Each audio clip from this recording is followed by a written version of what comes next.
विसर्जनम् पश्यन्नात्मनि मायया वैर्यो भूतं यथा निद्रया तस्मात् कुरुते प्रबोधसमये स्वात्मानमेवास्वयम् तस्मै श्रीगुरुमूर्तये नमः इदं श्रीदक्षिणामूर्तये। मुग्धं स्निग्धं मधुरमुरली माधुरीधीरनादैः कारं कारं करणविवशं गोकुलव्याकुलत्वम् श्यामं कामं व्रजजनमनोमोहनं चित्ते नित्यं निवसतु महो वल्लभी वल्लभम् अस्ति स्वस्तरुणीकराग्रविगलत्कल्पप्रसूनाप्लुतम् वस्तु प्रस्तुतवेणुनादलहरी निर्वाण निर्व्याकुलम् स्रस्तस्रस्तनिरुद्धनी विविलसत् गोपी सहस्रावृतम् हस्तन्यस्तनतापवर्गमखिलोदारं किशोराकृति। ॐ शांति शांति शांति।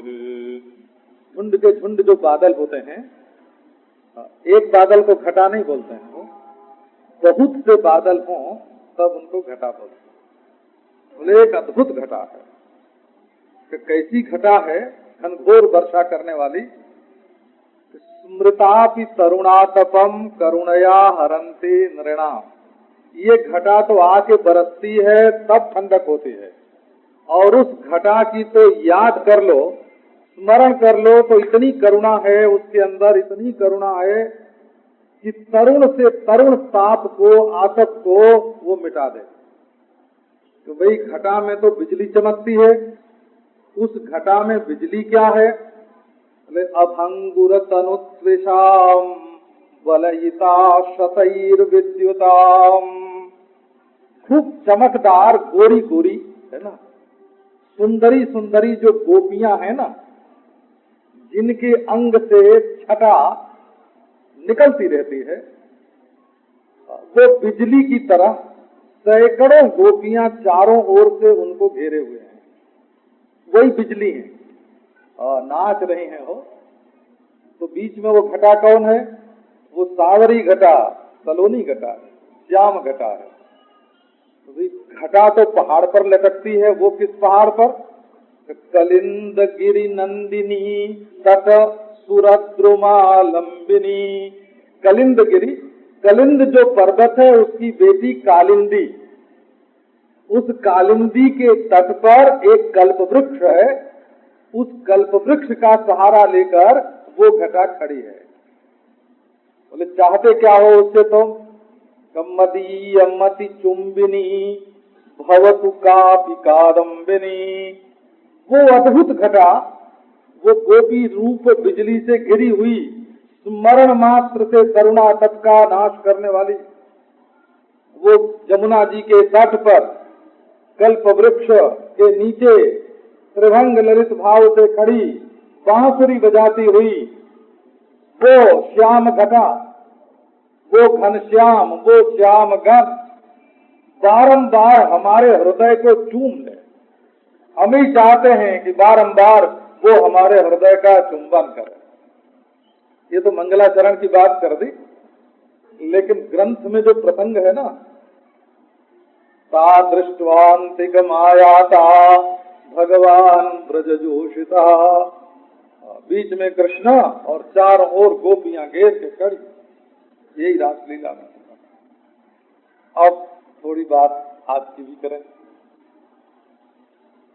पहले जिन साधुओं के पास जाते थे ना, उन्होंने दिमाग पर ऐसा संस्कार डाल दिया कि प्रचारक होना बुरी चीज है। ऐसा हो, उन्होंने बचपन में ये समझाया था हमको कि अंतर्दृष्टि प्राप्त होनी चाहिए, अपने हृदय में ईश्वर का दर्शन होना चाहिए, आत्मा का साक्षात्कार होना चाहिए, अपने को ब्रह्म जानना चाहिए, जीवन मुक्त भाव से रहना चाहिए। ये बताया उन्होंने। अभी रास्ते में मैं आते समय कह रहा था कि आदमी मर जाए तब फिर वो सब कुछ स्वीकार कर लेता है, चाहे उसको गाली दो, चाहे काटो, चाहे मारो।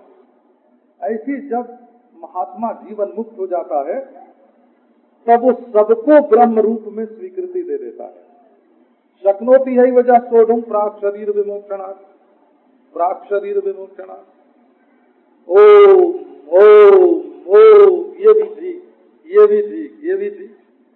लेकिन जब तक साधक है तब तक यदि वो बुरे को अस्वीकार नहीं करेगा, पाप को अस्वीकार नहीं करेगा, वासना को अस्वीकार नहीं करेगा, अज्ञान को अस्वीकार नहीं करेगा, परिच्छिन्नता को अस्वीकार नहीं करेगा, तब तक वो साधन के द्वारा पूर्णता को प्राप्त कैसे होगा? न अर्थ सिद्ध होए, न धर्म सिद्ध होए, न भोग सिद्ध होए, न मोक्ष सिद्ध होए। साधक को बुराई के सामने सिर नहीं झुकाना चाहिए, उसको अस्वीकार कर देना चाहिए। और जो जीवन मुक्त महापुरुष है और जो मुर्दा है ना, मुर्दे के लिए सब जड़ है और जीवन मुक्त महापुरुष के लिए सब चैतन्य ब्रह्म है। ये सर्वात्म बोध इसको बोलते हैं, सर्वात्म बोध। तो हमको महात्माओं ने बचपन में ये बताया था, महात्माओं की बात पहले सुनाते हैं। उन्होंने कहा देखो, पहले तुम किसी को बेवकूफ समझो तब समझाने जाओ, पापी समझो तब पुण्यात्मा बनाओ, वासनावान समझो तब उसको निर्वासन होने के लिए कहो, पहले उसको अज्ञानी मानो तब ज्ञान का उपदेश करो। तो काहे को ये कीचड़ लगाना, किसी को अज्ञानी मानो ही मत, सब मुक्त है, सब ब्रह्म है, फिर उपदेश करने के लिए किसी को जाने की जरूरत ही नहीं है ना। ये जिन महात्माओं का सत्संग मिला ना, देखो ना, बोले बाबा किसी को पहले तुम बुरा मानो फिर सुधारो। तो बुरा माना तो अपने मन में कीचड़ लगाया और सुधारा उसको तो अपने को धोया, है ना। तो बारंबार अपने मन में कीचड़ लगाओ और बारंबार अपने को धो, है ना। तो महाराज प्रचारक होना बड़ा मुश्किल, और हमने तो पहले ही अपना हाथ जोड़ लिया। हम रसास्वाद के लिए कथा करते हैं, भागवत की कथा करते हैं, है ना। तो वो हमारा अभ्यास है, हमारा भोजन है ना, हमारा भजन है, हमारा भोजन है, इसलिए करते हैं। बोला हमारे प्रचार यहाँ नहीं रहेंगे, दूसरी जगह रहेंगे, करेंगे। एक व्यक्ति को मैंने कई बार, एक श्रोता एक, और मैंने पूरा भागवत सप्ताह सुनाया है। बोला 10,000 20,000 में भी सुनाया है, जहाँ 20,000 श्रोता है वहां भी सुनाया है, और जहाँ केवल एक व्यक्ति श्रोता रहा है। क्योंकि सुनाने में तो हमको आनंद आता है, सुनने वाला तो कभी कभी सो जाता है। ऐसा देखा हो, एक को भागवत सुनाने बैठ गए, अब हमको तो आवे मजा श्लोक करने में, है ना, और वो बैठा बैठा सामने सो जाए, है ना? तो हमने कहा हम उसके लिए थोड़ी सुनाते हैं, हम तो अपने लिए सुनाते हैं, हम सुनाते जाएंगे, तुम सो चाहे ना सुनो, चाहे ना सुनो, है ना। अच्छा, हम वेदांत की बात सुनाते हैं। हम आपके ऊपर, श्रोता के ऊपर नासमझी का अध्यारोप नहीं करना चाहते, आप ब्रह्म हैं ये बात मैं मानता हूँ। बोला हम जो वेदांत की बात सुनाते हैं उसको आप सब समझते हैं, ये सोच के नहीं सुनाता। कैसे सुनाता हूँ कि वो हमारे दिल में, हमारे दिमाग में भरी हैं। जैसे काम करने का आदत किसी को मशीन चलाने की पड़ जाए ना, और उस दिन मशीन चलाने को न मिले तो उसके हाथ दुखने लगते हैं, है ना। किसी को कसरत करने की आदत पड़ जाए, दंड बैठक करने की, और जिस दिन न मिले तो उस दिन शरीर में दर्द होने लगता है। तो हमको जिस दिन वेदांत बोलने को न मिले उस दिन हमारा मुंह दुखने लगता है। तो हमारे मुंह में दर्द न हो, इसके लिए हम सुनाते हैं। बोला अच्छा, उससे हमको कोई मुक्ति प्राप्त हो गए, हमको ये अपने मन में ख्याल नहीं है ना। मुक्ति तो क्या पानी है, वो तो हमारी बनाई हुई है ना। मुक्ति तो हमने दूसरों के लिए बनाई है, अपने लिए थोड़ी बनाई है। तो बंधन भी दूसरों के लिए बनाया और मुक्ति भी दूसरों के लिए बनाई। बोला और दूसरा भी कोई नहीं, अपना आप ही है। तो ये ऐसे ही खेल चलता है। बोला तो इसमें कोई प्रचारक बना, उपदेशक बने की बात नहीं है। अब देखो हम थोड़ी बात मजेदार आपको सुनाते हैं। एक शहर में अभी गए, 2-3 बरस की बात है। वहाँ एक सत्संग आश्रम था, तो वहाँ के व्यवस्थापक लोग हमको ले गए दिखाने को। तो मैंने पूछा कि यहाँ साधुओं को कैसे बुलाते हो, कैसे निर्णय लेते हो कि कौन साधु इस साल आवे चातुर्मास्य करे। तो उन्होंने कहा, महाराज हमारे पास साधुओं के आवेदन पत्र आते हैं, कभी 50 साधु, कभी 25 साधु, कभी 20 साधु, है ना। अब फार्म भर के भेजते हैं कि इस साल हम आपके यहाँ प्रचार करना चाहते हैं, उपदेश करना चाहते हैं, आप अपना हाल हमको दोगे तो हमारी मीटिंग बैठती, कमेटी होती है। तो उसमें हम 25 में से 24 को नामंजूर कर देते हैं और किसी एक को जिसको पसंद करते हैं, है ना, और जिसके बुलाने में ज्यादा खर्चा न हो महाराज उसको पसंद करता है। तो ये सच्ची बात आपको सुनाते हैं, हो, है ना। बड़ा शहर है, 2 लाख की बस्ती है ना, वहाँ बड़ा हाल बना हुआ है। अच्छा, वहाँ की बात है। अच्छा, अब देखो इसका अभिप्राय क्या है। अभिप्राय ये देखो, हम यहाँ मुंबई में आते हैं तो ये जिसका नाम सत साहित्य प्रकाशन ट्रस्ट लिया ना, नारायण का, ये लोग 1000-1200 रुपया महीना खर्च करते हैं। हो, ये जो हम लोग बैठ के यहाँ है ना, ये जो रोशनी जलती है, पंखा जलता है, जो बिचायत होती है, ये जो है ना, जूतों की भी तो रक्षा करनी पड़ती है ना। तो आप लोगों की जूता की रक्षा करके, है ना, ये जो यहाँ सत्संग करने की व्यवस्था है ना, यहाँ के लोग 1000-1200 रुपया महीना इस पर खर्च पड़ता है बोला, करके और ये सत्संग चलाते हैं। और देखो अब तक लाखों रुपया इस सत्संग की व्यवस्था के लिए, कोई समझो मैं 8-1 बरस से कुल मिला के इधर हूँ। स्वामी प्रेमपुरी जी महाराज पहले थे और उसके बाद तो लाखों रुपया इसकी व्यवस्था में, है ना, इन लोगों ने खर्च किया और फिर का जन्मोत्सव मनाते हैं। ये नहीं समझना कि हमारा जन्म किसी दूसरी तरफ से हुआ है। जैसे सबका जन्म होता है वैसे ही हमारा जन्म भी हुआ है। और जन्म होने के बाद जैसे सब बच्चे, है ना, हम भी बचपन में, है ना, माटी उठा के खा लेते थे कभी, है ना। तो डांट पड़ती थी कि माटी क्यों खाई, है ना। कभी बच्चों में खेलते हुए बहुत देर तक रह जाते थे। जैसे सब बच्चे होते थे वैसे ही, कोई अलौकिक बात, पारलौकिक बात नहीं थी, है ना, कोई चमत्कार नहीं था। बाहर तो लोगों ने जन्म में, है ना, बाद में जब मैं सन्यासी हो गया ना, तब हमारी माता जी भी बहुत से चमत्कार बताने लग गई, है ना। वो बात तो हमको बचपन में मालूम थी कि हमारे जन्म के पहले हमारे बाबा गए थे और शंतनु बिहारी जी में मानता मानी थी, पूजा की थी, और जन्म होने पर मेरा वही नाम रखा, वो तो मालूम था। लेकिन बाकी चमत्कार तो बहुत सारे बाद में अब जोड़ दिए लोगों। जैसे सबका जन्म हुआ होता है माता पिता से, वैसे ही मेरा जन्म हुआ, है ना, वैसे ही बच्चों के साथ खेला। ये बात दूसरी है कि ज्योतिष का, कर्मकांड का, गुरुवाई का संस्कार वंश में था तो बचपन से ही वो सारी बातें मालूम हो गई। स्कूल में भी पढ़ने के लिए जाता तो मास्टर लोग पहले बाबा जी का पांव छू के उसके बाद पढ़ाना शुरू करते, है ना, क्योंकि हम गुरुवंश के थे, है ना। हमारे पिता उनके गुरु, हमारे पितामह उनके गुरु। कई लोग तो हम 8 वर्ष के थे तब हमसे गुरु दीक्षा लेते थे, है ना। तो हमारे पिता मर गए थे तो बोले अब बाबा से दीक्षा नहीं लेंगे, पितामह से दीक्षा नहीं लेंगे, है ना, अपने गुरु जी के पुत्र से दीक्षा लेंगे, ऐसे। तो ये बात थी, नारायण। तो वो बात सब दूसरी। अब जैसे चमत्कार की बात हुई ना, वर्षा की बात हुई, हरिकृष्ण दास जी ने कहा कि वर्षा हुई। ये तो देखो हम बात कैसे करते हैं। एक साधु के पास जाके कहा किसी ने, महाराज संध्या बंदन का समय हो गया, आप संध्या बंदन करेंगे? तो बोले अरे काहे को खटपट की बात करते हो, वो तो अपने आप ही हो रही है ना।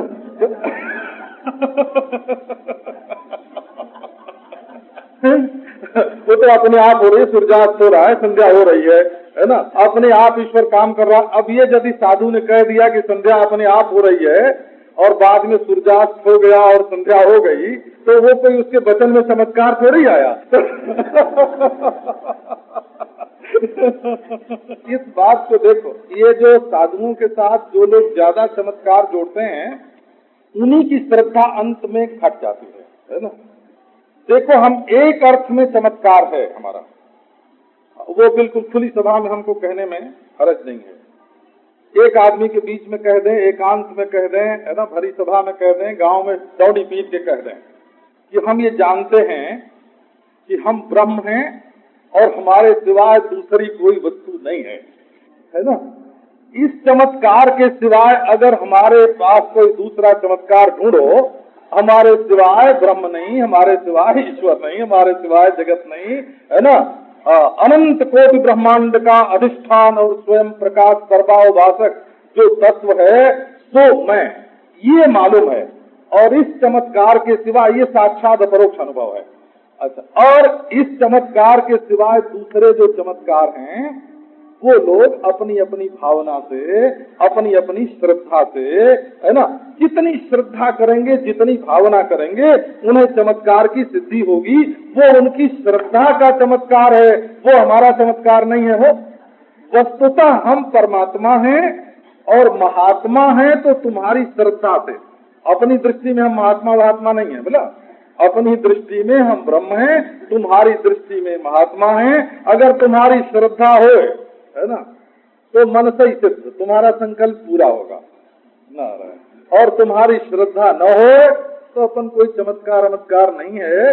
और ये बात हमने बड़े बड़े चमत्कारियों का संग करके, है ना, चमत्कार देख के, चमत्कार करके, बोला, है ना, चमत्कार की विद्या जान करके, बोला, ये जान के कि आग से कैसे शरीर नहीं जलता है, ये जानते हैं, है ना, ये जान के कि पानी पर शरीर कैसे चल सकता है, ये जान करके कि शरीर आसमान में कैसे उड़ता है, ये सिद्धि जो शास्त्र में वर्णन है, इसका क्या अभिप्राय है, बोला, इसको जान करके तब ये बात कहते हैं कि परब्रह्म परमात्मा में इससे बड़ा और कोई चमत्कार नहीं है कि हम तुम ये वो, है ना, सर्व रूप में एक परमात्मा फुर रहा है, बोला। अच्छा, अब इसके लिए दूसरी बात आपको सुनाते हैं, बदल देते हैं, कार्यक्रम बदलते जाते हैं। दूसरी बात क्या है कि बड़े सनातन धर्मी और संस्कारी परिवार में बचपन रहा, बोला। तो जब श्रावण महीना आता ना, अधिक मास आता, श्रावण आता, तो शंकर जी की पूजा होते, है ना, 1.25 लाख बेलपत्र चढ़ता, पार्थिव पूजा होते। और नमः शिवाय वाला जो तस्मै नकाराय नमः शिवाय, तस्मै मकाराय नमः शिवाय, नागेंद्रहाराय त्रिलोचनाय भस्मांगरागाय, है ना, ये सब याद था हो बचपन में। तो जब शंकर जी की पूजा होती और घंटी बजती तो दौड़ के जरूर पहुंच जाते वहां, कहीं भी खेलते हो वहां पहुंचते। तो काहे को पहुंचते, ये नहीं समझना कि शंकर जी की भक्ति थी, प्रसाद मिलता था उस का बिल्कुल बिल्कुल प्रसाद की लालच से। और गांव में प्रसाद काहे का मिलता, बालूशाही की टिकिया नहीं, बोला, चमचम नहीं, ये नहीं समझना, बोला, यहाँ मलाई का लड्डू वहाँ नहीं मिलता था, हाँ, वहाँ गुड़ और भिगोया हुआ चावल, दोनों मिला के शंकर जी को भोग लगाते थे और उसका मिलता था प्रसाद। और प्रसाद की लालच से महाराज घंटी बजते ही पहुंच जाते थे, बल्कि ताक में रहते थे कि कब प्रसाद मिलेगा, बोला। तो देखो वो बालक बने की वो श्रद्धा, बोला। जब परीक्षा का दिन आता तो गंगा स्नान करके, विश्वनाथ जी का दर्शन करके, चंदन लगा के, बेलपत्र पॉकेट में रख के परीक्षा में जाते कि खूब लिख के आवे, है ना। और महाराज कभी कभी तो वो चमत्कार होता, आंखें बंद करके लिखते। एक बार ऐसा हुआ, प्रथमा परीक्षा दी थी तो लघु कौमुदी तो हमने पढ़ी थी थोड़ी सी, परीक्षा का 8वां हिस्सा, परीक्षा में जितनी पुस्तक थी ना उसका 8वां हिस्सा पढ़ा था, और बाकी सब ग्रंथ जो परीक्षा में थे बिल्कुल तैयार थे। तो गुरुजी ने कहा, देखो चमत्कार बताता हूँ, गुरुजी ने कहा कि अभी तो तुम्हें तैयार नहीं है, परीक्षा कैसे दोगे? तो मैंने कहा 2 ही रुपया तो फीस के लगते हैं, आप भरवा दो, हम फेल हो जाएंगे तो क्या हुआ, सीख तो आवेंगे कि परीक्षा कैसे दी जाती है, तो पर साल अच्छे नंबर से पास होंगे। अब जाके बैठे महाराज, और पुस्तक तो पढ़ी हुई थी नहीं, और प्रश्न ऐसा आया कि जितनी मैंने 8वें हिस्से पढ़ी थी उसके भीतर का एक भी नहीं था, है ना, सब उसके बाहर का ही था। पहला हिस्सा उसने छोड़ ही दिया था, क्योंकि पहले हिस्से को लड़के अच्छा तैयार रखते हैं, पूछने में छोड़ दिया। अब मैंने जो महाराज लिखना शुरू किया तो क्या हुआ, हमने अपनी आंख का त्राटक जमाया उसी कागज पर।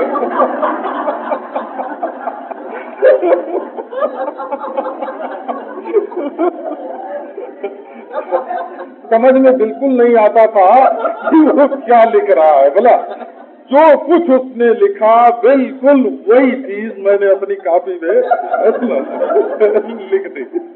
और दूसरे विषय तो हमको खुद तैयार थे, तो महाराज हमको इनाम मिला प्रथमा परीक्षा में, बोला पुरस्कार मिला। अब गुरु जी को बड़ा आश्चर्य हो, वो कहें कि तुमने पढ़ा तो था नहीं, पुरस्कार कैसे मिल गया? पुरस्कार कैसे मिल गया? तो आपको ये बात बताते हैं, है ना। अच्छा, गुरु जी कभी पूछते, बता वैसे हमको, हम उस समय भी संस्कृत भाषा में श्लोक रचना कर लेते थे, तो परंतु कभी कुछ पूछते ना, पूछते तो आता नहीं तो कहते तुमको याद नहीं है। तो मैं उनसे कहता कि आपने तो एक प्रयोग पूछा और हमको नहीं आया, इससे आप कैसे निर्णय कर सकते हैं कि हमको नहीं आता? आप 100 में से 50 पूछ के देखिए। अगर 50 हमको ना आवे तब आप समझ सकते हैं कि नहीं आता। आपको ये बात सुनाते हैं, इसलिए ये पढ़ते समय की बात आपको सुनाते हैं। उसके बाद जब, है ना, हमारे पितामह ने हमारी कुंडली उंडली दिखाई और ज्योतिषियों ने बताया कि मरने का योग है 19 बरस की उम्र में, बोला तो चित्त व्याकुल हुआ। वो आपको बताते हैं, ये पढ़ना लिखना तो सब 19 बरस की उम्र के पहले का ही है। जब ये निश्चय हुआ कि मृत्यु योग है मार के छह कुंडली में, और वो ज्योतिष पर बड़ा विश्वास करते थे। हमको भी ज्योतिष का ऐसा अच्छा अभ्यास था वो पहले कि हम उंगली पर गिन के बड़े बड़े ज्योतिष निकाल देते थे। वो तो सब भूल गया। अब हमारे पास कोई ज्योतिष दिखाने के लिए नहीं आवे, बोला तो इसके लिए नहीं बता रहा हूँ, है ना, वो सब हमको भूल गया। पर जब मृत्यु की बात सामने आई ना, तब चित्त में ये हुआ कि जब बरस 2 बरस में मरना ही है तो इससे बचने का उपाय करना चाहिए, और महात्माओं के बीच में गया। अच्छा, आपको ये भी चमत्कार अगर आप माने तो ईश्वर कृपा से जितने अच्छे महात्मा मिले, उन्होंने ये नहीं कहा कि हम तुमको मौत से बचा देंगे। किसी ने नहीं कहा, एक भी अच्छे महात्मा ने नहीं कहा कि हम तुमको मृत्यु से बचा देंगे।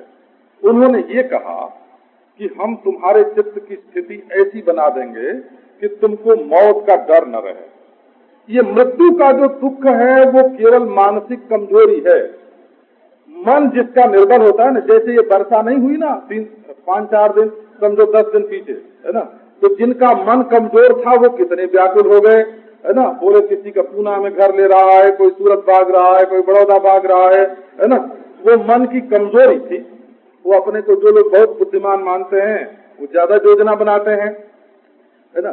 ऐसे ये मरने का जो ख्याल है वो बिल्कुल ऐसे ही है, केवल मानसिक डर है। मृत्यु में दुख नहीं है। दुख जो है वो ये है कि हमारा बेटा छूट जाएगा, कमाई छूट जाएगी, औरत छूट जाएगी, है ना। ये सोने सरी का शरीर, क्या पूछना है ना, भीतर हड्डी मांस जाम भरा, बोले हमारा सोना सरी का शरीर छूट जाएगा, इसी के लिए मृत्यु का डर होता है। तो देखो, एक महात्मा ने हमको श्री कृष्ण भगवान की उपासना बताई, और वो मजा आया उपासना में। हो, भगवान की भक्ति का फल है वैराग्य। बोला यदि संसार से वैराग्य न होवे और भगवान के चरणों में प्रेम न होवे तो भक्ति क्या? तो धर्म स्वनुष्ठित पुंसाम विश्वक्सेन कथा सुजा नोत्पादयेत यदि रतिम श्रम एवं केवलम। वो धर्म केवल परिश्रम है जिससे भगवान के चरणों में प्रीति और संसार से वैराग्य उत्पन्न नहीं होता। भक्ति तो वैराग्य के लिए होती है। नारायण। तो जब भजन करने लगे अष्टादशाक्षर मंत्र का ही उपदेश किया था महाराज ने, है ना। श्री कृष्ण का अष्टादशाक्षर मंत्र अनुष्ठान की विधि से हो, और बताया तब जब 24 लाख गायत्री का जप कर चुके तब, है ना। पहले गायत्री का 24 लाख का अनुष्ठान पूरा हुआ, उसके बाद उन्होंने बताया मंत्र।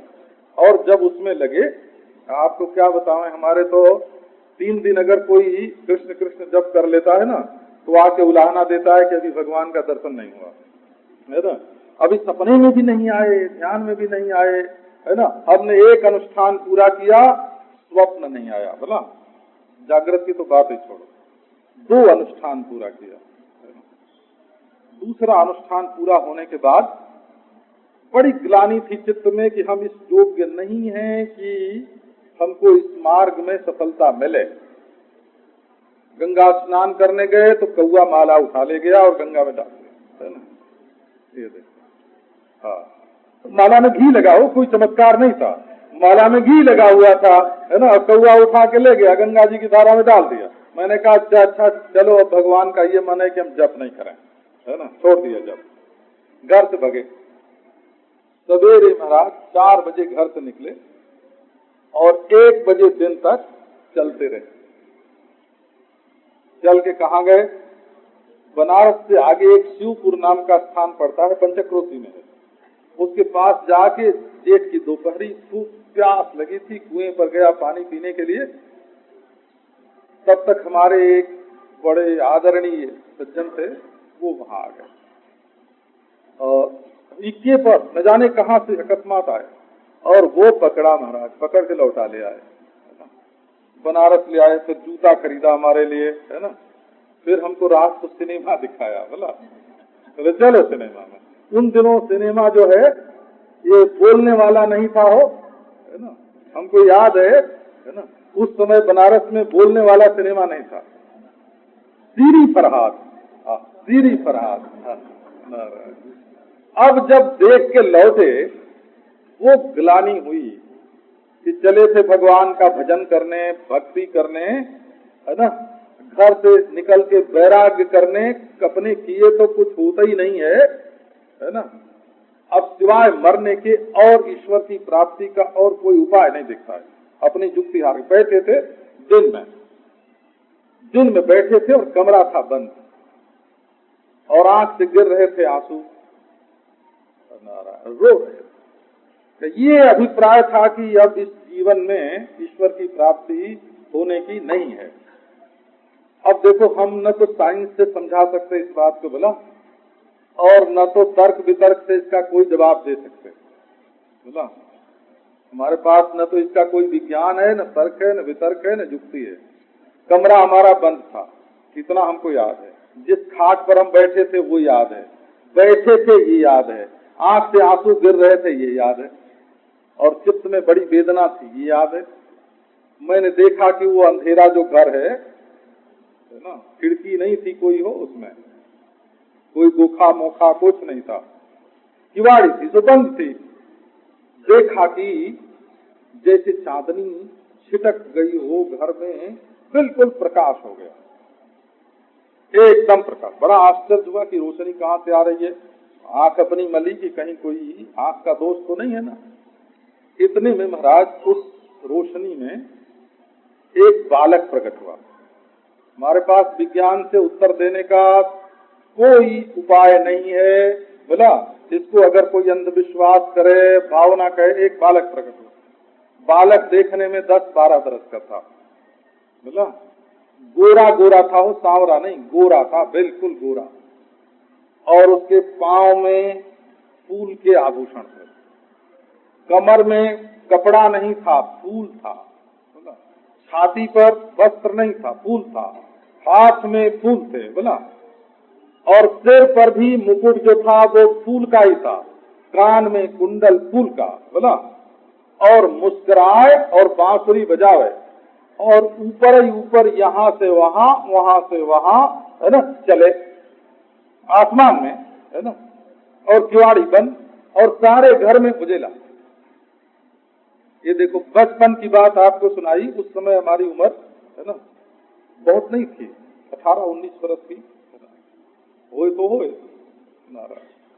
और नारायण उसके बाद महाराज क्या हुआ कि वेदांत की जो पुस्तक उठा के देखें, ऐसा मालूम पड़े कि पुस्तक तो हमको अपना अर्थ दे रही है ना। पंचदशी है ना, पंचदशी ये ईशावास्य उपनिषद, केनोपनिषद, मुंडकोपनिषद, कठोपनिषद है ना, ये ब्रह्मसूत्र। नारायण आपको अपने बचपन की एक बात आपको सुनाई होगी कभी। मैं बच्चा मैला कुर्ता पहने हुए, कांख के नीचे कंबल, हाथ में लोटा है ना, पहुंच गया हरिद्वार। दयालपुरी उनका नाम है बोला, दयालपुरी जो बड़े सज्जन पंजाब में बहुत प्रसिद्ध हैं और सज्जन और अच्छे पुरुष हैं बोला। वो पढ़ रहे थे, एक महात्मा वृद्ध बैठे थे, वो पढ़ा रहे थे और दयालपुरी जी पढ़ रहे थे। अब ब्रह्मसूत्र का शांकर भाष्य कोई ऐसी पंक्ति आई कि वो वृद्ध महात्मा से न लगे है ना, और दयालपुरी जी भी देखें पुस्तक न लगे। तो मैं बैठा न पढ़ा है ना, मैं ब्रह्मसूत्र का शांकर भाष्य पढ़े हुए नहीं था उस समय हो है ना।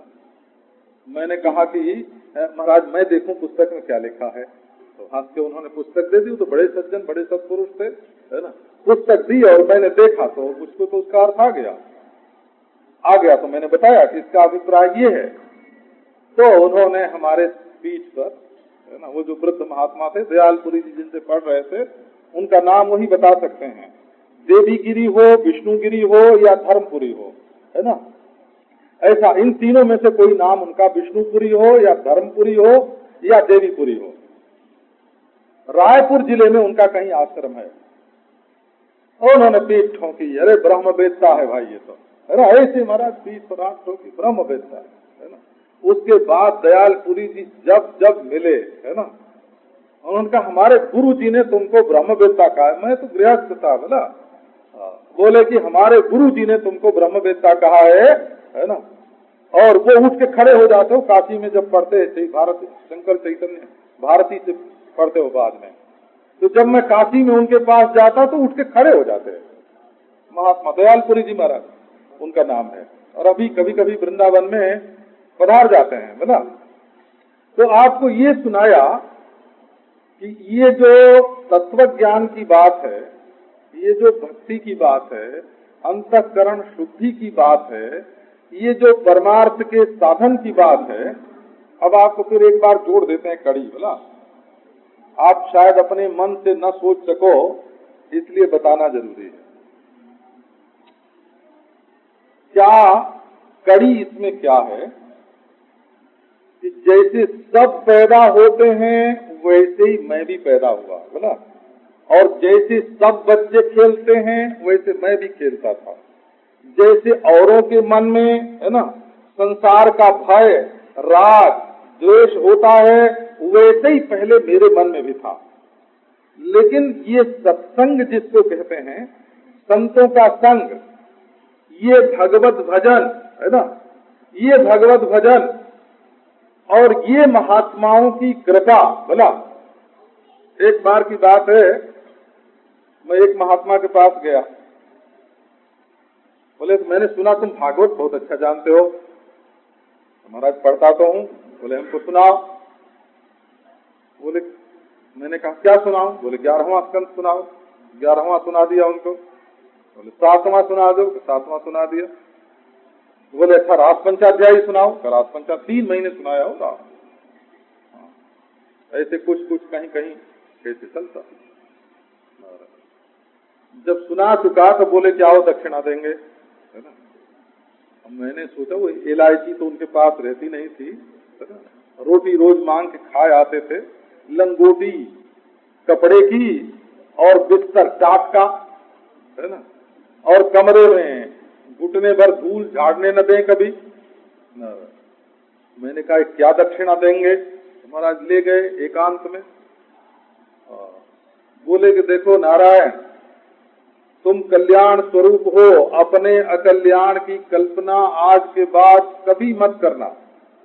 तुम ब्रह्म हो है ना, तुम गृहस्थ रहो, साधु रहो, सन्यासी रहो, लो तुम्हें हम प्रैष मंत्र देते हैं है ना, सन्यासियों का जो मंत्र है।